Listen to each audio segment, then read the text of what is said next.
We're also tracking shares of Apple. They're in focus after JPMorgan released its latest global product lead time tracker, showing that lead time on Apple products has remained stable, except the iPad. Recently, the iPad has overtaken Apple's Mac in the longest lead times for Apple devices globally and the U.S. Brad, so most importantly, JPMorgan out here reaffirming or reiterating their outperform rating on Apple. Apple shares really in focus, one of the hottest tickers on the Yahoo Finance platform this now, as I think investors are searching for a little safe haven play amidst this market volatility. So not surprised to see this ticker popping. Yeah, it's really interesting here because for Apple and the rest of the tech names that we've seen caught up with some of the selling activity that took place on Friday, it's really a larger question of for Apple and some of the goals that they've laid out to not only continue to solidify what they've seen in terms of the services revenue that continues to get itself into this range of an $80 billion annualized run rate, last quarter bringing in about $19.6 billion, one of the key areas being India.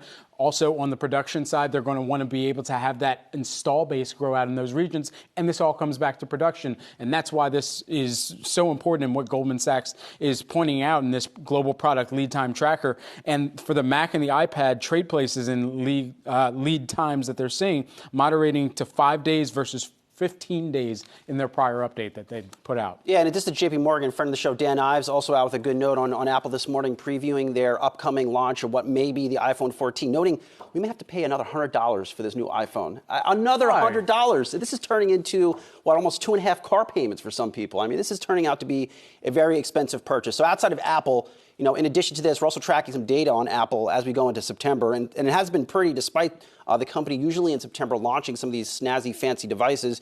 Some good data out here showing that 7 out of the last 10 Septembers since 2012, Apple's stock has declined 1.6%, which I find interesting because, again, Apple comes out in September with these fancy devices, usually at higher prices. This is the phone. This is the 14, right? Mm-hmm. Because I had to check to see which one I have. Which one do you have? I think I've got the 13. I might have the 12 Pro I have the 12. Max. I have the 12 Pro. Who knows? All right. They all look the same. They all work the same. Well, at this point, I put an OtterBox on it. I have no idea. You do need a new case, though. Yeah. All right. Well, I got a new one over the weekend. So.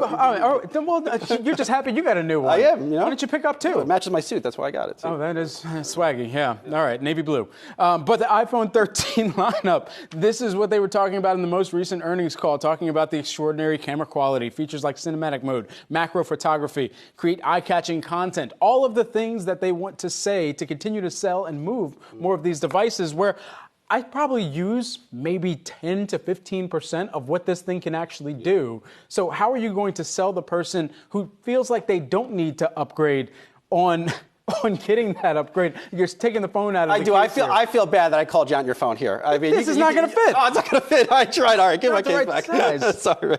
Yeah, I got the Pro Max here. All right. Well, we're taking a look at major averages here as we're going into the opening bell and getting called out for my iPhone. Oh, my phone just shut off. No, it's terrible. Well, see, that's what you get here.